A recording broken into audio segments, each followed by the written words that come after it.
We're with Paul Marshall after West have lost 5-2 at home against Irlam. Marshy, pick the bones out of that for us, please. Yeah, just a bizarre game. It's on such a good run. We had a game plan of how to play that was working really well, but we've made 3 absolute howling mistakes, which has cost us in the end. There's a lot of pressure on us at the moment, lads. We know that everyone talks about us, how many games we've won. And Irlam came tonight, and they had a game plan, to be fair, and they did well. But ultimately, we were our own worst enemy with the mistakes. Found ourselves 3-0 down. It was quite bizarre, really. Such a short space of time.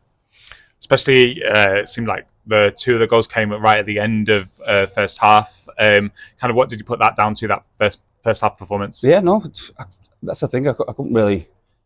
I could only think I could put it down to is a blip. It was Paul Riley at the end of the day, and he's made 2 really poor mistakes, which Paul Riley never makes mistakes. Yeah. So I was telling him at half time, just come off. You're just having one of those moments. Don't worry about it. It happens, probably once every 2 years or whatever it may happen to him. Happens to everybody but Paul, because we're so used to him being consistent. You're surprised when he makes mistakes, but then he's I don't know, it's like his head went a little bit. Just one of them things, but like I say, I don't think I've ever seen it before from Paul Riley, and I don't really think I'll see it again. So like you say, he's been one of our players of the season so far, hasn't he? That you made that substitution at half time, Victor, for Paul. So was that, from what you're saying, a bit of a tactical and kind of taking Paul out of the limelight at that moment? Yeah, listen, I had one hand I'm looking after Paul, 2 hands I needed to make a change because what we were doing clearly wasn't working. Victor went to a 3-5-2, made an impact, and it was going really well. But then again, we're making mistakes. I think the lads travelled such a far distance. We've been unopposed, and defensively today was like kind of Chris Rowney on a yellow, kind of not sure what to do at that moment. It was the worst we've been defensively. And it's because when you make mistakes, we're 3-0 down through mistakes.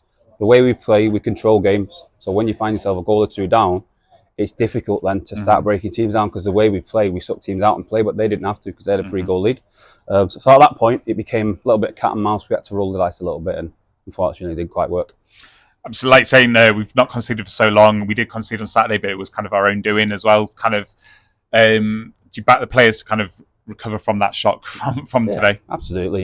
They are hurting in there. Yeah. They're a good group of lads to get on well together. There's no one in there pointing fingers at each other. They know they've all not been good enough. They know their reactions needed Saturday, and I do believe we'll get it. Not just saying this because of the loss, it was part of my questions already, but Andy Briggs and Pat Davin, where are they up to at the moment? And can we see them back in a West shirt? Are they part of your plans in the future or not? Pat, hopefully. I think I spoke to Pat again last week. He's still not right, so Pat's probably still some time away. Briggsy, I think he's a bit more. He can't shake off the niggle that he had.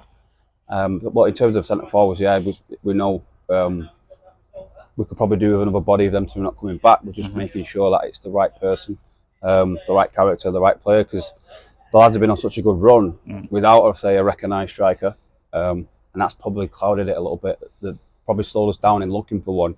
But I knew in the back of my head, and I was saying to Yarwood, there will come a time where it will be needed, whether it'll be a big Vars game in the Vars, a big game in the playoff, big game to go top, whatever it may be. We are leaving ourselves vulnerable in that, and obviously the long-term plan is to bring somebody in.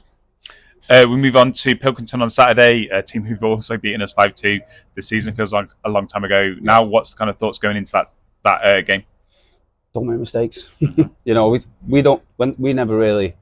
very rarely get gifted goals. And every time we can see it seems to be a mistake from ourselves, which is quite frustrating, really. So going into that Pilkington game, listen, we're there to get back a winning run on the go, and I think the lads will be fired up for it.